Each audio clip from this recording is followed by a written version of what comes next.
Una crisi che non doveva avvenire perché lo dice il contratto di governo tradito dalla Lega, che non ha rispettato quanto previsto in caso di divergenze, ribadisce il senatore pentastellato Gianni Girotto, sottolineando la preoccupazione per le conseguenze che potrebbero pagare i cittadini. Ora la parola ovviamente è al Parlamento, l'Italia è una repubblica parlamentare, il Parlamento rappresenta la volontà popolare, quindi dobbiamo tentare ogni strada per non far pagare la crisi agli italiani. Noi siamo qua e stiamo esplorando ogni possibilità per limitare i danni che questa crisi sta già provocando. E da Presidente della Commissione Industria penso a una norma per le PMI del settore edile, impiantistico, fotovoltaico che avevamo già in elaborazione, ma che ora a causa di questa crisi deve purtroppo aspettare. Nessuna soluzione raffazzonata per il segretario del PD trevigiano Giovanni Zorzi.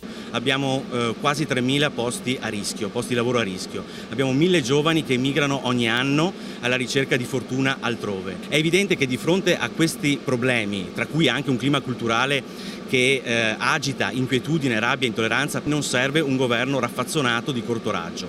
Noi siamo per una soluzione immediata che possa essere un nuovo governo di ampio respiro, di discontinuità e radicale e oppure un ritorno al voto. Credo che i cittadini abbiano capito di che pasta sia fatto Salvini, fuori dai comizi da spiaggia di chi pensa solo alla propria carriera politica c'è un paese da ricostruire, anzi di più c'è la speranza in un futuro migliore. Il sindaco leghista di Treviso Mario Conte auspica un ritorno quanto prima alle urne. Sicuramente il paese ha bisogno di certezza, di una guida forte.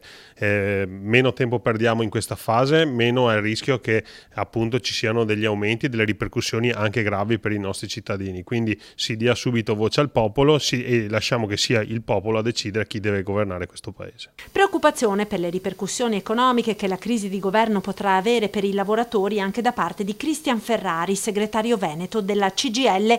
Siamo di fronte ad una crisi politica improvvisa e al buio che per modalità, tempistiche e parole d'ordine, scrive Ferrari, rappresenta una scelta irresponsabile fatta sulla pelle dell'Italia e per un puro calcolo di potere. Le conseguenze di questa irresponsabilità sono evidenti, conclude il segretario della CGIL, la messa a rischio della legge di stabilità, l'annullamento di tutti i tavoli di confronto finalmente aperti nelle settimane scorse tra la Presidenza del Consiglio e le parti sociali.